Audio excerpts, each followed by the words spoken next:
Hello friends, எல்லாரும் எப்படி இருக்கீங்க? இன்றைக்கி நம்ம வீடியோவில் ரொம்பவே சூப்பரான ஒரு சைட் டிஷ் ரெசிபி தான் நம்ம பார்க்க போகிறோம்.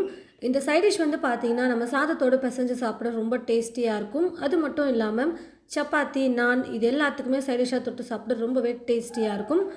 வாங்க இப்போ கத்திரிக்காய் வச்சு ஒரு சூப்பரான சைட் டிஷ் எப்படி செய்கிறதுன்னு பார்க்கலாம். ஸ்டவ்வை பற்ற வச்சுக்கிட்டு ஸ்டவ்வை ஃபுல்லாக வைக்காமல் கொஞ்சம் மீடியமில் இல்லைனா லோ ஃப்ளேமில் வச்சுட்டு குக் பண்ணிக்கணும். இப்போ இதுக்கு மேலே வந்து பார்த்திங்கன்னா நம்ம புல்காலாம் ரெடி பண்ணுறதுக்கு இந்த மாதிரி ஒரு கம்பி வந்து வச்சுருக்கோம் பார்த்தீங்களா, அந்த மாதிரி எடுத்துக்கலாம். இல்லைனா தந்தூரி பண்ணுற ஸ்டாண்ட் இருக்கும் பார்த்தீங்களா, அந்த மாதிரி எடுத்துக்கோங்க. இது மாதிரி கம்பி வீட்டில் இல்லைன்னா பரவாயில்ல, நம்ம வடக்கம்பி வந்து பார்த்திங்கன்னா வீட்டில் கண்டிப்பாக வச்சுருப்போம். நல்லா மெல்லிசாக குச்சி மாதிரி இருக்கும் பார்த்தீங்களா, இரும்பு கம்பி, வடக்கம்பி, அந்த கம்பி கூட நீங்கள் யூஸ் பண்ணலாம். அதாவது நம்ம யூஸ் பண்ணுற கத்திரிக்காய், தக்காளி, மிளகாய் எல்லாத்தையும் அந்த கம்பியில் குத்திட்டு நம்ம கம்பியை திருப்பி திருப்பி கொடுத்தோம்னாலே போதும், நெருப்பில் நல்லா சுட்டு வந்துடும். உங்ககிட்ட எது இருக்கோ அதை வச்சு நீங்கள் இது போல் ட்ரை பண்ணிக்கலாம். நல்லா பெரிய தக்காளி பழம், 2 தக்காளி பழம் நல்லா பழுத்த பழமாக எடுத்து வச்சுருக்கேன். இது வந்து தண்ணியில் நல்லா கழுவிட்டு மேலே லைட்டாக எண்ணெயை வந்து அப்ளை பண்ணி வச்சிட்டோம்னா நல்லா ஈஸியாக சுடுறதுக்கு சூப்பராக இருக்கும். கூடவே 2 பச்சை மிளகாவையும் வந்து பார்த்திங்கன்னா சுட்டு எடுத்துக்க போகிறேன். முதல்ல தக்காளி, பச்சை மிளகாவை வந்து சுட்டு எடுத்துக்கலாம். அப்பப்போ பச்சை மிளகாவையும் தக்காளியையும் திருப்பி திருப்பி கொடுத்துட்டே இருக்கும்போது எல்லா பக்கமும் ஈவனாக நல்லா வந்து பார்த்திங்கன்னா குக் ஆகிட்டு வரும். தீ ஃபுல்லாக வச்சுட்டு குக் பண்ணும்பொழுது சீக்கிரமாக மேலே கலர் மாறின மாதிரி இருக்கும். ஆனால் தக்காளியெல்லாம் வந்து பார்த்திங்கன்னா நல்லா ஃபுல்லாக வெந்திருக்காது. கொஞ்சம் தீயை குறைச்சி வச்சுட்டே குக் பண்ணும்பொழுது நல்லா ஈவனாக எல்லா பக்கமும் நல்லா வெந்து சூப்பராக வரும். தக்காளி வந்து பார்த்திங்கன்னா அப்போ சாஃப்டாக இருக்கும் குக் ஆகிட்டு வரும்பொழுது. இப்போ வந்து பார்த்திங்கன்னா பச்சை மிளகாய் வந்து நல்லா சாஃப்டாக குக் ஆகிட்டு வந்துருச்சு. நான் பச்சை மிளகாய் மட்டும் தனியாக எடுத்து ஒரு பிளேட்டில் வச்சுக்கிறேன். பாருங்கள் ஃப்ரெண்ட்ஸ், தக்காளியும் நல்லா வெந்து வந்துருச்சு. அப்பப்போ நீங்கள் திருப்பி கொடுத்துட்ருக்கும் போதே வந்து பார்த்திங்கன்னா உங்களுக்கு நல்லா தெரியும் தக்காளி வெந்திருக்கா இல்லையான்னு சொல்லிட்டு. நல்லா சாஃப்டான பதத்துக்கு வரும். அப்போ வந்து நீங்கள் எடுத்துட்டா போதும். இப்போ இந்த தக்காளியும் எடுத்துடுறேன். இப்போது கத்திரிக்காய் வந்து பார்த்திங்கன்னா குக் பண்ணி எடுத்துக்கலாம். நான் வந்து பார்த்திங்கன்னா இந்த கலர் கத்திரிக்காவை கொஞ்சம் மீடியம் சைஸில் இருக்கிற மாதிரி எடுத்து வச்சுருக்கேன். இதே கலரில் வந்து பார்த்திங்கன்னா பெரிய கத்திரிக்காய் ஒன்று இருக்கும், ரொம்ப பெருசாக இருக்கும். அந்த மாதிரி கத்திரிக்காய் எடுக்கிறதா இருந்தால் ஒரு கத்திரிக்காய் எடுத்துக்கிட்டிங்கனாலே கரெக்டாக இருக்கும். இது கொஞ்சம் சின்ன சின்ன கத்திரிக்காய் அப்படிங்கிறதுனால நான் வந்து 6 கத்திரிக்காய் எடுத்திருக்கேன். மெல்லிசாக இருக்கும், ஆனால் நீளமாக இருக்கும் இந்த கத்திரிக்காய். இதுக்கு மேலேயும் வந்து பார்த்திங்கன்னா எண்ணெயை தடவிட்டு நீங்கள் வந்து இப்போவே சுட ஆரம்பிச்சிடலாம். ஆனால் நான் கொஞ்சம் குக் பண்ணதுக்கப்புறமா எண்ணெயை வந்து தடவிக்க போகிறேன். அப்பப்போ இந்த மாதிரி இந்த காம்பு பிடிச்சி நம்ம திருப்பி கொடுத்துட்டே இருக்கும்போது எல்லா பக்கமும் நல்லா குக் ஆகிட்டு வரும். பாருங்கள் ஃப்ரெண்ட்ஸ், ஓரளவுக்கு கத்திரிக்காய் இப்போ வந்து பார்த்திங்கன்னா வெந்து வந்திருக்கு. இப்போ இதுக்கு மேலே லைட்டாக எண்ணெயை வந்து இந்த மாதிரி ப்ரஷ் பண்ணி விட்டுக்க போகிறேன். கொஞ்சம் திருப்பி கொடுத்துட்டு எல்லா பக்கமும் எண்ணெயை வந்து நல்லா தடவி விட்டுக்கலாம். அப்பப்போ திருப்பி கொடுத்துக்கிட்டே இருக்கணும். தீ ரொம்ப ஃபுல்லாக வைக்காமல் கொஞ்சம் மீடியமில் வச்சுட்டு அப்பப்போ திருப்பி கொடுத்துக்கிட்டே இருக்கலாம்.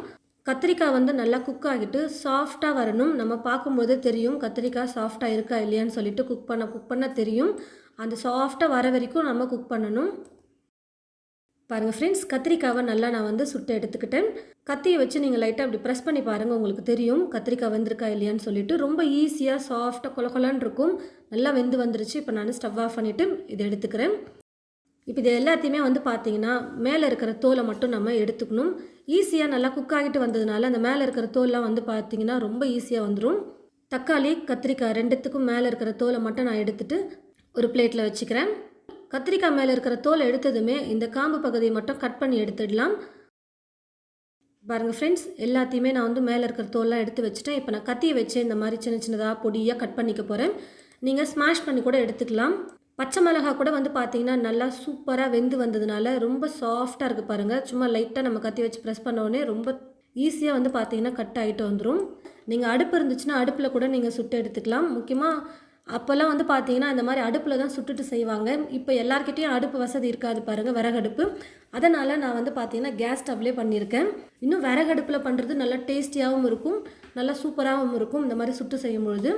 ஸ்டவ்வை பற்ற வச்சுக்கிட்டு ஸ்டவ் மேலே ஒரு கடாய் வச்சுட்டு கடாய் நல்லா சூடேறினதும் தேவையான அளவுக்கு எண்ணெயை சேர்த்துட்டு எண்ணெய் நல்லா காஞ்சதும் 3 வெங்காயம் எடுத்து நல்லா பொடியாக கட் பண்ணி வச்சுருக்கேன். அந்த வெங்காயத்தை சேர்த்துட்டு வதக்கிக்கிறேன்.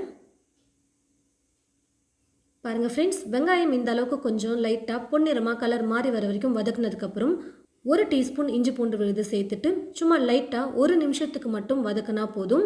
இப்போ இது கூடவே தேவையான அளவுக்கு உப்பு, 1/4 டீஸ்பூன் மஞ்சள் தூள், 1/2 டீஸ்பூன் வெறும் மிளகாய் தூள், ஏற்கனவே 2 பச்சை மிளகாவையும் சேர்த்துருக்கும். இப்போ காரத்துக்கு தேவையான அளவுக்கு மிளகாய் தூள் சேர்த்துக்கிட்டா போதும். 1 டீஸ்பூன் மல்லித்தூள் சேர்த்துட்டு நல்லா வெங்காயத்தோடு சேர்த்து இந்த மசாலா கலந்து கொடுத்ததுக்கப்புறம் பச்சை பட்டாணி வந்து பார்த்திங்கன்னா சேர்த்துக்க போகிறேன். இது வந்து ஃப்ரெஷ்ஷான பச்சை பட்டாணி. அப்படியே சேர்த்து நம்ம குக் பண்ணும்போதே ஒரு 3-4 நிமிஷத்துலேயே வெந்து வந்துடும். ஒரு வேளை உங்ககிட்ட பச்சை பட்டாணி இல்லைன்னா காஞ்ச பட்டாணியை நல்லா ஒரு 8 மணி நேரத்துக்கு ஊற வச்சுட்டு அதுக்கப்புறம் குக்கரில் போட்டு ஒரு 3-4 விசில் விட்டு வேக வச்சு எடுத்துகிட்டு அதுக்கப்புறமா யூஸ் பண்ணிக்கோங்க. இப்போ நான் ஃப்ரெஷ்ஷான பச்சை பட்டாணியை இந்த மாதிரி 2 கை அளவுக்கு நான் சேர்த்துக்கிறேன். பட்டாணி வந்து பார்த்தீங்கன்னா எண்ணெயிலே ஒரு 2-3 நிமிஷத்துக்கு வதக்கிக்கலாம். மசாலோடைய பச்சை மணமும் போகும், பச்சை பட்டாணியும் ஓரளவுக்கு குக் ஆகிட்டு வரும். பாருங்கள் ஃப்ரெண்ட்ஸ், 2-3 நிமிஷத்துக்கு ஸ்டவ்வை குறைச்சி வச்சுட்டு எல்லாத்தையும் நல்லா வதக்கி எடுத்துக்கிட்டேன். இப்போ இது கூட சுட்டு மசிச்சு எடுத்து வச்சுருக்கிற இந்த தக்காளி, பச்சை மிளகாய், கத்திரிக்காய் இந்த 3ஐயும் வந்து பார்த்தீங்கன்னா சேர்த்துக்கலாம். லைட்டாக மசாலோட சேர்த்து கலந்து கொடுத்துட்டு தண்ணி வந்து சேர்த்து குக் பண்ணிக்க போகிறேன். கொஞ்சமாக வந்து தண்ணி சேர்த்துக்கிறேன். நான் வந்து தொக்கு மாதிரி செய்ய போகிறேன், அதனால் தண்ணி வந்து அதிகமாக சேர்க்காம கொஞ்சமாக சேர்த்துட்டு குக் பண்ணிக்கிறேன். தேவையான அளவுக்கு தண்ணியை சேர்த்துட்டு குறைஞ்சது ஒரு 5-6 நிமிஷத்துக்கு நான் குக் பண்ணி எடுத்துக்க போகிறேன். பாருங்கள் ஃப்ரெண்ட்ஸ், சேர்த்துருந்த தண்ணியெல்லாம் கொஞ்சம் நல்லா ட்ரை ஆகிட்டு தொக்கு பதத்துக்கு வந்துருச்சு பாருங்கள்.